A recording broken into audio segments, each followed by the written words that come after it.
Здравейте хора! Правя това видео, защото нямам никаква идея за видео. И реших да си говоря с вас.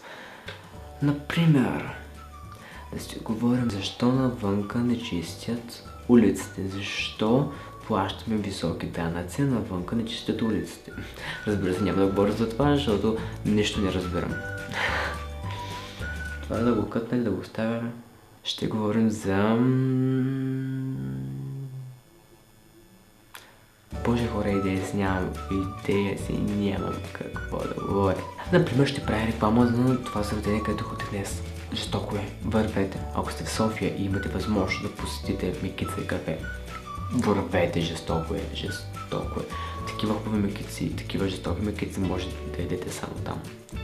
Брутални са. Или пък да говорим за нещо, което е... не знам, трябва да правя презентация. Какво е това? Боже, какво? В момента това видео ще го качам ли изобщо някъде или просто в момента съм седнал на един стол, съм изключил камерата, осветлението и микрофона и говоря пълните простоти. Да говорим за музика. Каква музика харесвате между другото? Знаеш, поемете коментари под клипа или където гледате това видео. Каква музика харесвате? Харесвам много да е чил, където в смисъл, където става сутрин, събужда се с плейлиста на Morning или с плейлиста на Good Morning and Coffee. Защото аз без Spotify не мога да живея. Аз с Spotify се преспивам. Преди да се легна, се пускам на Sleep Well или Good Sleep, нещо такова. Има супер някакви такива музики, които се преспиват и за 5 минути съм вече заспал. А целият плейлист се върти отново до сутринта, като се будя пак с някоя такава преспивна музика. Това по принцип аз много трудно ставам. Виждам какво слушате вие, или пък какво обичате да правите през свободното време, или пък просто ми кажете какво да бъде следващото видео за следващата неделя, защото нямам никаква идея. И това видео сега трябва да го обработя, да го кача в YouTube и също време да направя презентации и 8 часа, 8:30 най-късно да съм отишъл на гости и да ходя с виното, така че нямам време за това. Пишете в коментарите какво да бъде следващото видео, каква музика харесвате, какво обичате да правите през свободното време. Веднъж като напишете си целия живот под клипчета, аз ще го прочета. Маля, това било толкова тъпо и скучно, за първ път нямам никаква идея. Аз съм си казал, че всяка неделя трябва да правя видео и да качам. Толкова ме труден живота. Не, всъщност аз имам много идеи в главата, но нямам време да ги реализирам, защото постоянно правя неща, които с университета и нямам това свободно време да го направя, а пък имам толкова много идеи в главата, бъкан съм с идеи в главата. Даже в момента искам да снимам късометражен филм, хора. Знаете ли какво е? Дайте ми идея за късометражен филм. Защото аз имам една, но лично са 2 идеи в главата ми за късометражен филм. Но дайте ми, няма да ги казвам, но вие ми дайте някакви идеи, за да видим, защото мога да одобря някоя идея от вас и да я заснема. И хора, знаете ли какво? Сетих се. Искам ви да бъдете като този човек измислил историята. Само че заглавието. Добре, напишете ми някакво заглавие. Сега някой ме звъни и прекъсваме. Значи много мразя, чакайте малко. Ало.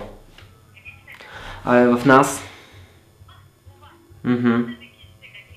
О, жестоки мекиците, ама в момента съм изключил камерата и говоря за тях. Не съм качила в Фейсбук, имах в Snapchat, обаче ще пътя да видиш колко са хубави. Точно така мекиците. Много са хубави. Да. Беше и пътя в Фейсбук. Да.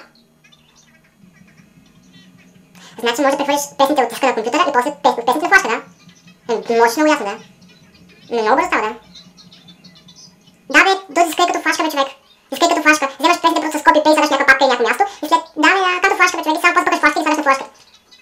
Ако диска е защитен, което е възможно. Няма как. Има, ама благо знаете софтуерни програми, които. На диската е някакъв... Ама не е записан някакъв диск с музика, който някакъв записван, купен. Боже, много ясно, че може да купете песните от някъде. Не би трябвало, да. Да пробвайте. Няма сметка, пробвайте. Добре, хубаво. Айде. Много стане така, направо. Да. Хубаво, айде. Не, обаче има много сняг. Вие още сте баба. 2 дни подред. Нова година, Много година ремейки правите. Три дена я и пили да се веселили. Да, добре, че някаква ваканция, няма работа, няма хора да училище децата. Името с Фейсбук ще е всякъде, ще също какво става. Хубаво, айде. Добре, айде. Сега трябва да пратя снимките от това заведение, като ходих на Кица и кафе, където трябва да отидете незабавно. И така, продължаваме, забравих смисълта. Пишете в коментарите или във Facebook, или в подклипчето в YouTube. Измислете ми някакво заглавие, например, за филм. Ако пък имате някаква идея, например, може да напишете отдолу, може да напишете съобщение къде до къде и аз да я заснема. Ако аз се харесам тази идея, ще я заснема, обещавам. Така че, да, ето да бъдете, вие да бъдете един вид като режисьор на моята история. Така че, ако искате да бъдете режисьор на моята история, ако искате вашата история да се гледа от хора, от някаква група от хора, помогнете ми да направим това нещо реалност. Така че давайте хора, това съм и вие се сменяте. Това беше тъпо. Окей, ще се видим другата неделя с някакво ново видео, ако ми дойде идея по вас. И добре, чао. Сега трябва да направя интрото, което правя винаги за моят видео. Чао.